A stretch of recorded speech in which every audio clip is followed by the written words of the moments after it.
Once you put my in your mouth, you're gonna want to suck my... Hello and welcome to Monster X Mediator. This is a brand new update featuring the hotel guest in room 404, which is the night. Last video I did on this featured Norse Axe 404, and you can watch that in the link pinned in the description below.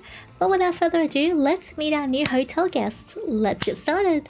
Alright, currently you're on your way to a suspicious location, sent to you in a suspicious email that you got here because you accepted a suspicious job offer online. Long story short, you've been desperate for money, especially fast money, but you don't even know what your job is yet, just where you have to go. But you do know that it's supposed to be simple and does not require any particular skills or talent. So perfect for somebody like you. Hey! And yes, this is all extremely shady, but your desperation outweighs your common sense at this moment. You need money, and the job offered a lot of it. And aside from that, half the money you already got in cash by randomly finding it in a suitcase inside your bedroom one day. So the promise of doubling that money and the alarming fact your mysterious client easily broke into your house are big motivators to actually go through with this odd job. Whoever your client is, they know where you live. Once you arrive, you notice the job is at a very run-down looking hotel in the middle of nowhere. Very reassuring. There's also no signal on your phone. Even more reassuring. In front of the hotel, you find a box with your name on it. You open it and find a walkie-talkie and a small tablet. You also find the second half of the money. Oh my god, I could repay all my debt with this. You take the money and count it. It feels so incredibly good to have this much cash in your hands. Hello, dear business partner. You have accepted the full sum of the money and are now obligated to carry out the job you have accepted. Oh,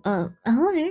What's the job? Looks like you'll be communicating through this walkie-talkie throughout your job. How weird. Your first task is to enter the hotel. Alright, you enter the rundown, shady-looking hotel. As soon as you enter, the door behind you locks itself shut. Hey! You find yourself standing in a corridor with 5 doors, 2 on each side and a big fancy-looking entrance at the far end. Probably leads to the rest of the hotel. Thank you for completing your first task. You have already survived longer than 3/4 of our business partners before you. 3/4? Your chances of survival do not look good for this job. What have you gotten yourself into? Welcome to our hotel. Before you proceed, allow me to warn you regarding the special conditions of your next task. You will not be working with humans but with monsters. Therefore, caution is advised. Is this a joke? The large door at the end is locked. You will not be able to enter it as you are not a guest at this hotel. The 4 rooms in the corridor are currently occupied by guests and are accessible to you. However, we need them vacant for reasons we will not disclose. The reasons are unimportant to you and are not needed to complete your tasks. You'll be acting as a mediator and persuade the monsters to leave their rooms, which they currently refuse to do so. Pause. Are they actually monsters? What does this even mean? Are we talking like figuratively or like actually monsters? Upon successfully convincing a monster to vacate their room, you will gain access to the information sheet on the tablet provided to you. But wouldn't it be more helpful to have the information sheet before I try and persuade them? Especially if they're actual monsters? Correct. However, the entertainment value increases in correlation with the difficulty and challenges encountered during your job. Who's getting entertained by me struggling to get monsters out of their hotel rooms? Don't you want to give me the job as fast as possible? Come on, give me their information, please. No, best of luck with the completion of your task. Goodbye. Man! Wait, hello? No more answers from the walkie-talkie. You're on your own now. So there's supposed to be monsters in these rooms. You don't know exactly what the walkie-talkie meant by monsters. The front door is barricaded, the windows are too, and the big door at the end is locked as well. It won't budge. And even if you did try and run away, who knows what they'll do to you? They know who you are, where you live, and you don't seem to be their first business partner either. And they seem to be watching your every move. From where? You don't know. I guess I'll just try and finish this fast, and preferably not die in the process. Which hotel room? Alright, we've already checked out red room. Let's go to the purple one. The door looks a bit dirty. There's also a faint unpleasant smell coming from it. Enter purple room number 4. Yes, you enter room number 4. Oh god! As you enter, the door behind you locks. Hey! Looks like you won't get to leave until you vacate the room. As you look around, you're immediately met with an unpleasant smell. It definitely fits the messy and cluttered look of the place, whoever is living here. It's clear that cleaning is not their strong suit. But as you step further inside, you notice a surprisingly nice aroma. An aroma that doesn't seem to fit the dirty surroundings. Oh? Wait, what's that? Is it a suit of armor possessed by a ghost? Ooh. When you turn to look at where the aroma's coming from, you see smoke, and there's pieces of armor and clothing swirling around it. What the hell is that? Hello? The smoke starts to shift and take on shape, startling you and making you jump back. Oh, I like how he's got a modern motorcycle helmet on. It takes you a moment to figure out what you're supposed to be looking at. Are you, knight. He turns to you unimpressed and gives a short nod, as though it should be glaringly obvious that he's a knight. You doubt a knight is supposed to be wearing a motorcycle helmet though, and his cape is a carpet.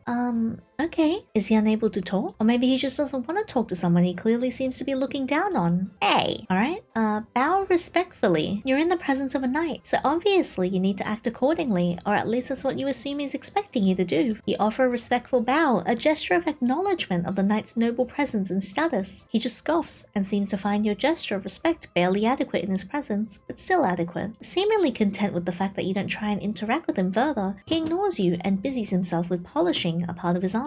Phew, at least he didn't attack you. You wonder how many humans he's encountered by now. The walkie-talkie voice indicated that there's been quite a lot of people before you sent to this hotel. Not wanting to think too much about the fact they all most likely died horribly, and that you might be the next, you focus on getting your job done. For now, you leave the knight alone. Maybe a more indirect approach would be better to engage with him. You begin tidying up the scattered items around, quietly going about the task while maintaining a respectful distance. Although, you keep your distance from the rotting food. That's too disgusting for you to touch right now. The knight eyes you curiously, but doesn't comment or do anything. Once he's done polishing his armor, he leaves to another room, not caring about watching you anymore. Does that mean he sees you as harmless? That might be to your advantage right now.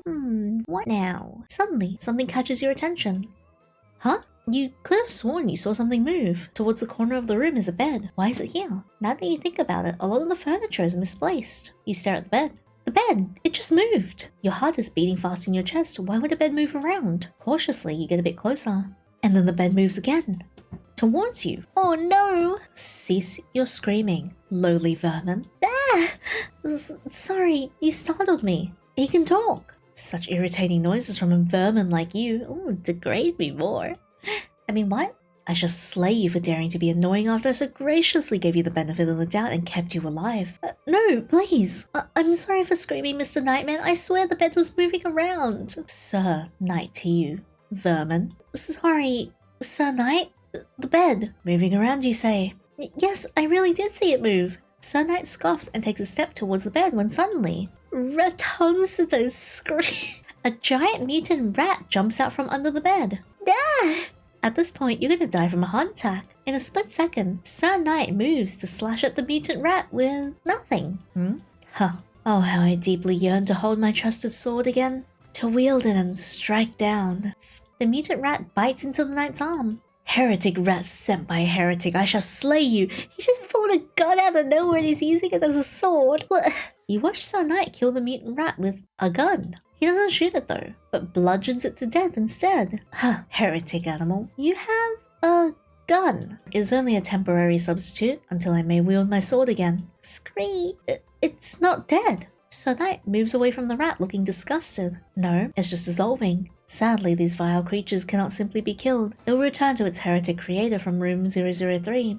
Once the rat dissolves into thin air, a note is left on the floor and something else. You can't make out what it is. A note. I do not care what this heretic has to say. False promises by the tongue of the devil. I shall slay you one day at the hands of my sword. You will return to where you belong, the pits of hell. Something tells you Sir Knight and the guests from room number 3 are not on good terms. You're nosy, so you take the note since Sir Knight doesn't seem to care about it. The note has horrendous handwriting, but you barely manage to decipher it. I have sent you present. As celebration for our friendship, 'tis time I made sure my ratoncitos aren't violent and won't attack you on sight. Sorry about the other times, haha. Anyway, I hope you enjoy the gift I left you. Also, if you accidentally kill it again, that's fine. Accidents happen, haha. Number 3 seems nice. You look at where the rat dissolved and the gift should be. It's clear Ratoncito ripped it to pieces. It's unrecognizable now. That didn't work out at all for guest number 3.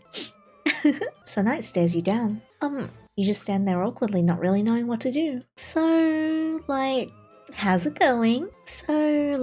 How's it going? Crazy day, huh? He scoffs. I have changed my mind. About what? I have decided to kill you after all. Slaying that heretic's vile creation has already been irritating enough. I do not need a puny human babbling in my ear, too. No wait, I won't do any more small talk, I promise. Oh man! You find yourself being relentlessly beaten and bludgeoned to death. Your agonizing screams drowned out by the merciless assault. Before you take your last breath, you catch a faint sound of cruel and mocking laughter. Bad ending. Oh man, I'm like a cockroach. Okay, we're back here. Something tells me Knight is not as nice or as chivalrous as we think. You stare back at him, and so does he. Is this a stare down? If so, you won't back down. The stare down continues. You both stare at each other. Your gaze is locked. The tension seems to be slowly increasing as the seconds pass by without either of you breaking eye contact. Or at least you assume Sir Knight didn't break eye contact yet. It's not like you can see where he's looking at under the helmet of his, but you do see some smoke coming out from under it. Wait, what the hell? Oh, you suddenly trip as the smoke grabs your ankle and yanks you to the side, forcing you to break eye contact. I win. Hey, that's cheating! He chuckles. So very unsurprising that a lowly vermin such as yourself proved to be a bad loser. I feel like if we attack him verbally, he's just gonna kill us. A noble and awesome knight as yourself can't even win a stare down without cheating? That's lame as hell. Sir Knight stiffens up. He didn't expect you to actually get snippy. Watch your tongue, lowly vermin. I'm not a vermin, and you're not a knight. Look at your so-called armor. It consists of a biker helmet and a cape. It could count as a knight's costume for a blind children's birthday party at best. My armor is perfect as it is, and a cretin such as yourself could never admire it for the perfection it truly is. Yeah, well, I bet I can make a better one. Huh. You are nothing but an inferior insect, a mere mortal. My armor is superior to anything you could create with your incapable human hands. Your audacity is so great it almost amuses me. I shall give you the chance to prove me wrong, lowly vermin. Go make the superior armor you talk about, and feel free to use whatever you find in the room. Whatever I find here. But your room is just full of junk. I myself have used nothing but the junk from this very room to make my perfect armor, so I'm sure it will be no problem for you to do the same. Damn it, he's right in that regard. But it's on now. Time to make the best, most perfect and superior armor ever, and prove this wannabe knight wrong once and for all. Build the best, most perfect and superior armor ever. With a good eye and expert skills you got from somewhere, you managed to scavenge enough parts and build the best, most perfect and superior armor ever. After putting on the armor, you feel extremely proud of yourself. You give Sir Knight a smug look when you watch him be unable to hide his amazement as he sees your armor. Not bad, huh? Huh. Why thank you, lowly vermin, for building me an armor at my command. I didn't build this for you. I built it to prove you wrong, asshole. False. There is no way anyone is able to build an armor superior to mine, unless they are driven by the motivation to impress and aid me as a knight. Even when he clearly loses, he stays arrogant. You can't say you're surprised though, but it doesn't make it any less annoying. Since your armor is so super cool and perfect like you said, you can just keep wearing that one with your dumb carpet cape and biker helmet. You're not getting mine. You do not get to take back something you have so graciously offered me, lowly vermin. I never offered it to you in the first place. A violent blow to your head sends you crashing to the side with force. You have my thanks, lowly vermin. I shall graciously accept this gift of yours. Man, did I die again? As you find yourself falling unconscious from his blows, you can feel your armor being stripped away piece by piece. He makes sure not to break the armor in the process of beating you to death, which just makes your death even more slow and painful. You can't believe you're getting robbed and murdered because of an armor you made to prove a knight wrong. What a way to die. Bad end. Nice loot, buddy. God damn it. Alright, might as well build the ugly armor and let's see how it goes. You build the ugliest armor known to man, but because you're a bit delusional and don't know a thing about building an armor, you assume that's actually pretty good. After putting on the armor, you feel extremely proud of yourself. You give Sir Knight a smug look. Not bad, huh? Why are you laughing? My armor is perfect. Indeed. Let me get a good look at this beauty you have created. He can barely contain his laughter as he circles you and looks you up and down. It looks like a pile of garbage thrown together. It is hideous and a disgrace to the entire concept of an armor. You gasp, clearly offended. A pile of garbage? Well, then it perfectly fits into your garbage place looking room. You're welcome. Huh, correct. Oh, but that does not change reality. The armor you made is still horrible and does not compare at all to mine. You groan in frustration. The stupid night monster is really getting on your nerves. Who even cares how ugly it looks? What matters is how good it works. You attempt to attack the knight with the armor on and trip immediately. Landing flat on your face, you are unable to get back up. You squirm around on the floor looking stupid and embarrassing. Just like I said, it's terrible in both looks and function. You look so pathetic, just like an insect. On the other hand, my armor works perfectly, as it excels in both looks and function. You feel defeated. Considering your current position, you can't really argue against him at this point. Oh, fine. Your armor's better. It's not like I have to be good at armor making anyway. I'm here as a mediator, damn it. You squirm around helplessly, earning another mocking laugh from Sir Knight. To your surprise though, he grabs you by the hem of your shirt and lifts you up to stand on your feet again. Of course, another puny human wanting to convince me of leaving this hotel room. So what will your attempt look like? Talk about our feelings, about our struggles, our goals in life? You finally managed to get out of the ugliest armor known to man and grumble in annoyance at his mocking tone. Well, my goal is just to get this job over with and leave this stupid hotel. Oh, you unintelligent puny human, you will not succeed. Yes, I will. You would be the first human to do so. Your chances of succeeding look awfully tiny, to say the least. Almost as tiny as the value an inferior insect such as yourself has. Man! You're so mean for no reason. He chuckles. It seems you are not aware of how awful your circumstances really are, puny human. You're lucky to have been mildly entertaining to me up until now. Which is the very reason I have not crushed you yet. He takes a step closer to you as if to attack you. Wait, no, don't do it. No, wait, don't kill me. I shall spare you for now. Only because I have found a temporary use for you. You breathe a sigh of relief. You keep forgetting you're dealing with an actual, dangerous monster here. You shall aid me in the kitchen. In the kitchen? What are you, a maid? Alternatively, you could serve as many punching bag I use for a stress relief. Perhaps you might even survive for a few weeks if I'm feeling a bit generous. You vigorously shake your head. No thank you. I will help in the kitchen. Very well then. You will assist me in baking Palmiers. Oh, I like Palmiers. They're very easy to make too. Baking Palmiers. That sounds more pleasant than what you thought he'd order you to do. You find yourself looking forward to a simple baking lesson. It might help you relax a bit given your circumstances. Alright, so what do we... Silence. Sorry. This is no cause for celebration. Do you perceive this to be a frivolous matter? A task where you can afford to ease your focus? Yes, you were thinking exactly that. Baking is indeed a serious matter and should be approached with the respect and determination it deserves. I just realized his belt buckle is a palmier. Like, I saw the whisk and the salt and sugar and stuff, but still, cute. Anything less from you and I shall crush you like an insect, understood, puny human? Yes, Sir Knight. Sorry, Sir Knight. Very well. Now, follow me. You sigh, bracing yourself for a very serious baking session that is unironically a matter of life and death. Baking is a serious matter. You repeat this in your head as you follow Sir Knight to the kitchen. Now, let us commence. Once you put my meat in your mouth, you're gonna want to Oh my god. Oh my god. Oh no. With the noble art of baking, Sir Knight is in an apron. You're speechless. He scoffs. Straighten up, puny human. You snap out of it and straighten your back immediately, ready to fight for your life. In brackets, assist Sir Knight in baking palmiers. Yes, sir. Excuse me. I mean, yes, Sir Knight. Huh. He throws a second apron at you. Arm yourself, squire. For the noble art of baking, you need to be properly prepared. Squire? A squire is a young assistant or attendant to a knight, typically in training for knighthood, responsible for caring and supporting their knight in various tasks such as caring for weapons, armor, and horses. Hey, you're talking to me again. I have questions. Goodbye. No, wait. Hello? No answer. You groan in annoyance. No distractions. Or would you rather serve as a corpse than my squire? Squire is perfectly fine, Sir Knight. You can't believe this is happening right now. You put on the apron and get ready to assist him in the noble art of baking, and try not to die. Sir Knight starts getting out ingredients and tools. Now, commence with the first step in baking palmiers, my squire. Yes, Sir Knight. So, what is the first step? I expect my squire to know that. Oh shit. Baking just got serious.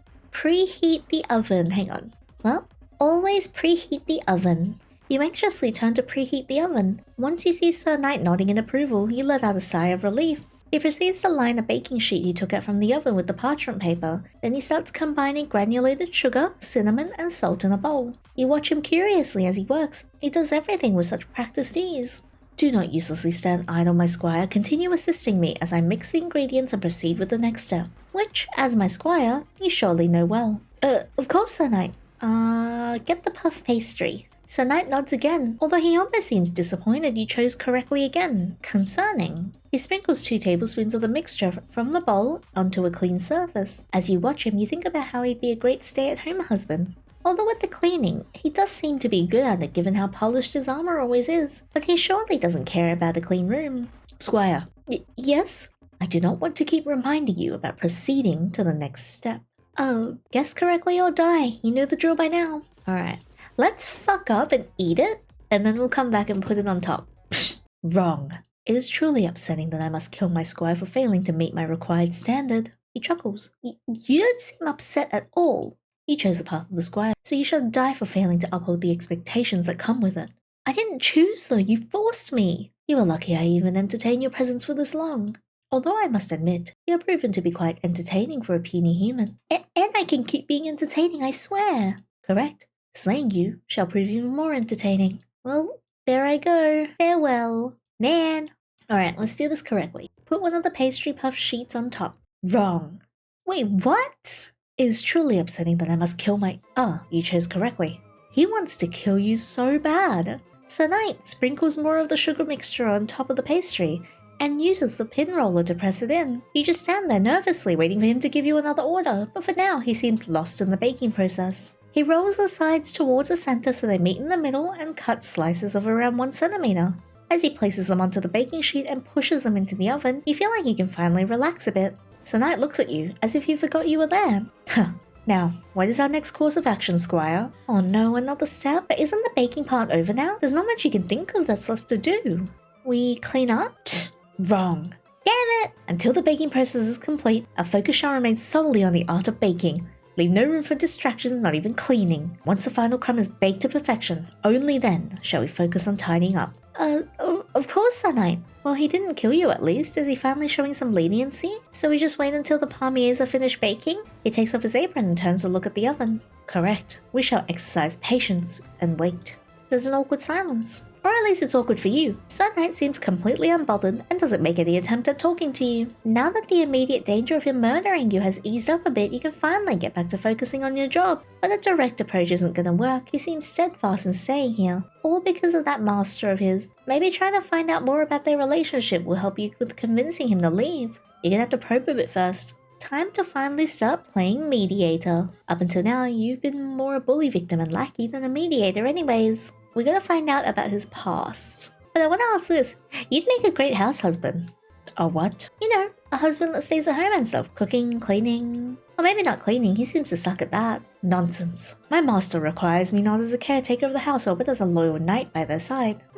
Would you do it if your master asked you to? He fell silent for a moment, seemingly lost in thought. Why would my master require the knight to serve as a mere house husband? An absurd question to ponder, my dim-witted squire. He's avoiding the question. You get nosy. And if you'd only be their husband, without the stay-at-home stuff, I mean, you might be getting into risky territory, but you genuinely wonder what the knight's relationship to his master is. You're still your master's knight, but also their husband. Can a knight even marry? Sir Knight scoffs bitterly. My master deserves a romantic companion of an elevated status far beyond that of a mere knight like myself. A knight's duty is to protect and serve, not to engage in romantic entanglements. But a knight has so many qualities you want in a partner, right? Loyalty, devotion, protectiveness. In a true partnership, equality reigns supreme, where both parties demonstrate loyalty and devotion to one another, fostering mutual respect. A true and noble knight such as myself would demonstrate all of these virtues without any expectations from my master, for I am not driven by personal desires but by the solemn duty to serve no matter what. Sounds a bit unfair. Excuse me? I mean, in my personal, unimportant and stupid opinion, of course. A knight is not an equal to their master, thus a knight is not entitled to entertain thoughts of equal standing or partnership, let alone marriage. My master deserves a partner who is on equal footing with them. I see. You decide not to pry any further since this seems to be a touchy subject. What about your sword? You have a gun as a substitute for your sword, but where's your sword? Upon my master's return, I shall be granted permission to wield it again.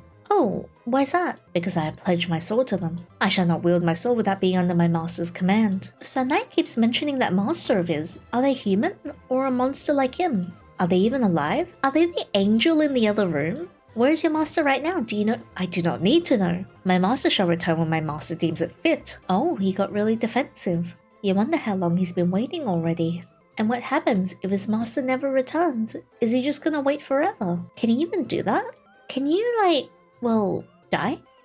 No, because I cannot die twice. You died once already? Correct. I have died long ago on the battlefield, yet not even death could extinguish my flame, for I do not need a corporeal body to continue my endless servitude to my master. Wow, that's really amazing. Huh. It is the bare minimum for a true and noble knight such as myself. Despite his humble words, you can tell how boosted his ego is right now. What exactly are you? Are you, human?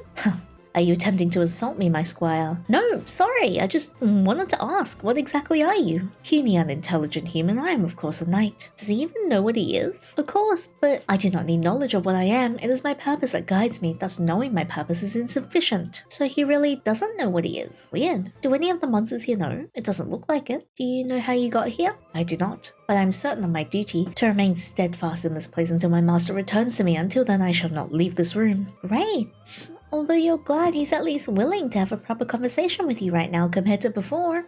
The palmier is done? It smells so nice. No, but 12 minutes have passed. It is time to flip them over. He takes out the palmiers and flips them over before placing them back in the oven. The aroma is already delicious and you feel your mouth water. Patience, my squire. Oh, sorry. You catch yourself drooling and feel embarrassed. You continue waiting. This is torture. It smells so good. You want to eat them now. Now. Right now. How long still? 5 minutes. 5 minutes? 300 agonizing seconds? Your mouth starts watering again. Now? 4 minutes. Only 1 minute has passed. Come on, distract yourself to make the 4 minutes pass faster. Like how you need to stop whining over having to wait 4 minutes. You have bigger problems like getting this bully of a knight to evacuate his room. Which, admittedly, seems like the most impossible right now. You have no idea how you're supposed to convince him to leave without his master, who might be dead for all you know. Palmiers, the smell. So delicious. Must wait. Oh. Of course Sir Knight would find your suffering funny, but you can't help it. You never smelled anything this delicious before. Is it normal for food to smell this good? It's not. There's no way. He must have done something with the palmiers. Although he didn't notice anything out of the ordinary while watching him bake. But even if he had some weird baking powers, what weird and frankly useless powers to have as a knight? Especially since he doesn't seem to eat his food in the first place, he can't seem to smell either. Weird. If only you could see what's under his helmet, you're really curious now. You try and steal a glance at him, trying to sneak a peek under his helmet as best you can from your position. Squire. Sorry, I didn't see anything. The palmiers, they're finished. Retrieve them from the oven. Finally! You quickly open the oven and take out the palmiers, but you're so distracted by the delicious smell that you forget to wear gloves. Ow, hot! With graceful speed and agility, Sir Knight catches all the palmiers before they hit the floor and arranges them on a platter in a matter of seconds. Incompetent, as expected, but I shall overlook it this once, for humans are inherently incapable by nature. Yay! You are too captivated by the aroma and the appearance of the fresh-baked palmiers that you forget to be offended by his words. Can I? No. What? Did you just say you're not allowed to eat these beautiful, perfect, freshly baked palmiers after you've been waiting and smelling them for what? An eternity? But I helped you bake them, like you asked me to. Do you truly demand a reward for merely fulfilling the bare minimum as my squire? Please, just one palmier, Sir Knight. Why do you, a puny human, believe you are deserving of one of my delicious palmiers, my squire? Ugh, whatever, it's just palmiers. Who cares if you can't eat anyway?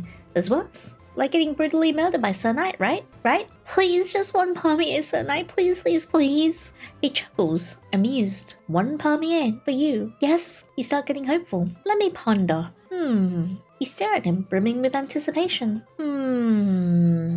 Ah, him again. The hotel room phone is ringing. Who is it? The irritating numbskull from room number 1. Oh, it's Novasax. Sir Knight begrudgingly picks up the phone after it continues ringing endlessly. Heavy breathing can be heard from the other line. I smell palmiers. The man on the other end of the line screams into the phone like a maniac. You can hear every word standing beside Sir Knight. You finally baked palmiers again. Did you bake them for me? Because I kept asking and calling and asking and calling and asking and calling you. It was because of me, wasn't it? No, I want palmiers. I need palmiers. I need them right now. Sorry for yelling, it's just that smell. It drives me fucking crazy. You hear something shatter and crash through the phone, accompanied by maniacal laughter and wheezing. It sounds like he's wreaking havoc on the other side. Okay, I calm down now. Are you finished? Yes. I will throw them into the vents as always. Now stop calling me. Yes, palmiers, let's go. Your palmiers are so fucking good. I've never eaten anything this good. It's worth taking all the shits in the world. Oh my god. It's worth taking all the shits in the world, I swear. Do you know how good? Sir Knight hangs up. He puts some of the palmiers in a small box and gives it to you. Take this and toss it into the vent over there. It will reach that fool's room. And then he can cease his irritating disturbances. Yes, Sir Knight. Good. He then turns his attention to his armor, cleaning some of the baking residue off of it. The palmiers in your hand, they smell so delicious. Must resist. You know that if you start eating one now, you're gonna down them all. And Sir Knight might just kill you over that. These palmiers are not worth dying over. Or are they? Eat them! You can't resist anymore. Your weak-minded and puny human brain is not strong enough against the call of the palmiers. In a matter of minutes, you down all the palmiers at once like a lunatic. Uh-oh. This is heaven. Pure bliss encapsulated in every bite. Never before have you tasted anything so divine, so exquisitely delicious. But you can immediately tell that this is more than just taste. Is that what his armor looked like? You have a vision. A glance into somebody's past. Somebody you feel strangely connected to. You see a knight. Is that Sir Knight? He doesn't look like the Sir Knight you know at all, but somehow you know it's him. You're in a fancy looking bedroom. It looks like it belongs to someone noble. There's even a huge sigil on the wall with a snake on it. There's medical equipment next to you as you're lying in a big soft bed. Are you sick or hurt? You don't feel any pain at the moment though. But what you do feel is a sense of joy and comfort because you're eating Palmiers, the ones that Sir Knight made for you. It's been so long since you've been able to enjoy them. You insist on sharing them with him, but he always refuses. Says he's not worthy to share a meal with you and would never disrespect you by doing so. You understand, but deep down you wish things were different. You wonder if Sir Knight wishes for that too. Why are you seeing this? And feeling this too? You don't even know this person, but you are connected to them. You can feel it in your blood. Squire.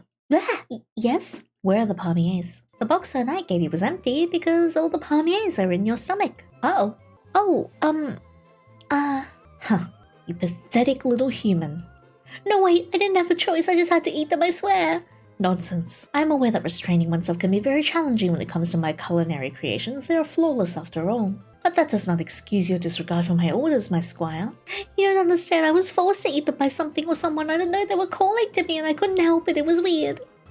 Calling you? By name? Your chuckle was clearly making fun of you because of how crazy and stupid you sound right now. Something forced me to eat them so I could see a vision or a memory. I was in the body of a person and could feel what they were feeling in that moment, and you were there too. You looked different, but I still knew it was you. It seems my Palmiers were so exquisite they rendered you intoxicated. I'm totally sober. And by the way, I was eating your Palmiers as that person too. I asked you to share them with me, but you didn't want to. And then I got sad because you never wanted to eat them together, and I wondered if you sometimes get sad about it too when Sir Knight freezes. What did you just say? He's finally paying attention.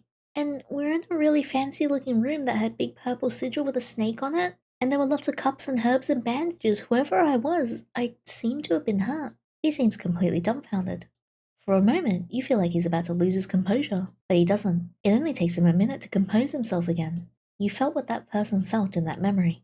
Yes? Then, as that person, where were you hurt? I don't know. I felt fine, actually. There wasn't any pain. Was that your master? So after the amputation, there is no way. Sir Knight straightens his back. There is suddenly something intense about him. There is no way. Come with me. Now. You're very confused by all of this. But as you follow him, you feel like this is something that's been a long time coming. Excalibur! Suddenly flashes back to all those Excalibur jokes I made. Something about whenever I see a hot man in a dating sim, I want him buried so deep inside me that when he pulls out, we name him King Arthur. Anyway, the aura, the smell, the feeling, it's also pleasant, so calming. This room brings you a sort of comfort that is completely foreign to you and familiar at the same time. Sir Knight is kneeling in front of the sword that is stuck in the floor. This is your sword. He stands up again and nods. Yes, my sword. Unable to be pulled out by anyone but my master. So that's why you can't use it, correct? It is because in the past I failed as a knight. Only when my master pulls out my sword and dubs me a knight again, if they deem me fit that is, I shall wield it again. You failed. Pull it out. The sword? Me? Yes. What if I can't do it? Then you die. No, don't kill me, please. I would not have to kill you myself. Anyone that isn't my master dies when touching the sword. Is he being serious right now? There's no way you're his master. Even if you did have that vision, you're not that person, right? That person seemed to be from a different time. A different world even. But if you refuse, Sir Knight is definitely going to kill you. Oh, you can't win. What are you waiting for? Ugh, pull the sword out. With trembling hands, you hesitantly reach towards the sword. Oh, you are so gonna die. Here goes nothing. You grab the sword's handle and pull out the sword. I'm alive! You can't believe it. You're still alive. As you hold the sword up triumphantly, you can't help but laugh in relief. Master. Sir Knight's whole demeanor changes. He gets down on one knee in front of you and bows his head in respect. Master, my master, how long I have waited to kneel before you again. If you deem me worthy to remain in your service despite my past failure as a knight, then I pledge my unwavering loyalty to you once more. I shall uphold my virtue and defend you with every fibre of my being until the end of my existence. Is he making an oath to you? His voice is shaky, but his words are clear. If you do choose to judge me unworthy of serving you as a knight, then I shall cease to exist by the hands of the same sword. For without you, my master, my existence— oh, I've never been called someone's existence before. My existence means nothing. He's pledging loyalty to you. He really sees you as his master now. You can't believe pulling the sword out worked. This all took an unexpected turn. But this is good. Very good, actually. This is your chance. Well, I'd say you're deserving to be my knight again despite your past mistakes. You can feel Sir Knight tense up in anticipation. But there is something I want you to do first before I dub you a knight again. Anything, my master, I am yours to command. Let's order him around a bit first. Before I dub you knight, I want to test you a bit to see if you're not rusty.